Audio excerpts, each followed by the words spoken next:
Ce week-end, je suis parti avec mon vieux camping-car parce que ma roulotte, elle est toujours en panne.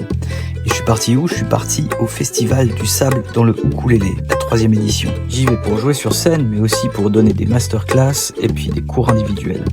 Et aussi pour profiter. Mais tout d'abord, un passage obligatoire sur le joyeux bouchon permanent qu'est la Roquette de Bordeaux. Mais heureusement, ça s'est vite fluidifié et le reste des 200 km s'est passé sans encombre. Il faisait juste super chaud par contre. On arrive la veille du festival chez Mathieu et Sonia, les organisateurs, pour une soirée en petit comité avec les habitués et quelques nouveaux. Comme d'hab, c'était un super moment. Si je vous ai pas encore parlé d'Olia, c'est que le site du festival est strictement interdit aux chiens. Alors pour la première fois depuis que je l'ai adoptée il y a un an, je vais devoir me séparer d'elle et la confier pour 3 jours à une pension canine à 15 km de là. Pas de cage, pas de box, plein de copains et de copines, j'ai l'impression qu'elle a passé un bon séjour sans moi. Arrivé au festival, je n'ai malheureusement pas d'emplacement de camping parce que c'est tout complet et que de toute façon j'ai pas trop de thunes. Alors je me gare sur un parking et je vais faire les allers-retours avec mon vélo et la remorque qui va m'aider à transporter tout mon matériel. Il y a que 500 mètres jusqu'au site du festival, mais c'est en grosse pente parce qu'on descend la falaise. Alors l'assistance électrique va être très utile dans les montées. Pour l'instant, il n'y a encore personne du festival, alors je vais aller me tremper les pieds. Je suis déjà un peu triste de ne pas avoir Olia à ce moment-là avec moi. La quantité d'énergie nécessaire pour organiser un événement sur le sable d'une plage est faramineuse. Chaque pas coûte plus cher, chaque kilo transporté, c'est un combat. Chaque mètre carré d'ombre apporté est une bataille. Et tout ça, il faudra le ranger chaque soir et le remettre tous les matins. Tout ce travail de fourmi, il a été accompli par des bénévoles qui rendent le festival possible. Un immense merci à eux.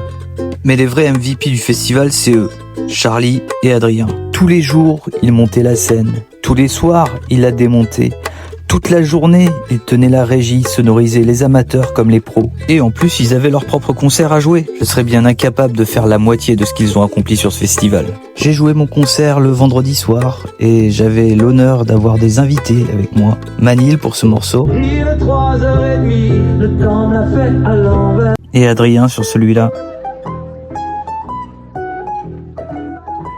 J'ai oublié ma caméra sur scène, donc par un heureux accident, j'ai aussi filmé un petit peu les collègues qui passaient après.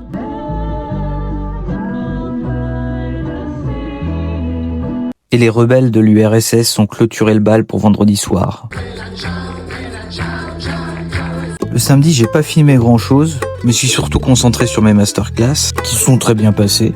Et après, j'ai passé pas mal de temps au village des exposants, et notamment sur les stands des luthiers.